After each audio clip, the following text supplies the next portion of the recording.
MLC కవితను BRS నుంచి suspend చేయడం ఆ పార్టీ వారి కుటుంబ వ్యవహారమని బీజేపీ ఎంపీ డీకే అరుణ్ అన్నారు. అదంతా ఒక నాటకమని, వారంతా కలిసికట్టుగా చేస్తున్నదే అని చెప్పుకొచ్చారామె. కేసీఆర్ కుటుంబంలో పవర్ కోసం జరిగిన కొట్లాటలే ఈ పరిణామానికి దారితీశాయని అభిప్రాయపడ్డారు. కాళేశ్వరం అంశాన్ని డైవర్ట్ చేసేందుకు రాజీనామా అస్త్రాన్ని సంధించారని విమర్శించారు డీకే అరుణ. కవిత పార్టీ సస్పెన్షన్ వాళ్ళ కుటుంబం పంచాయతీ. అది కుటుంబంలో పొలిటికల్ పవర్ కోసం పోట్లాట జరుగుతుంది.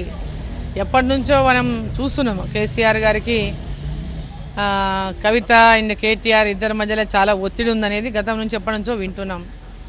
సో ఈరోజు అది చాలా పెద్ద ఎత్తున అది ఇంకా పెరిగి పెద్దగా అయినట్టుంది.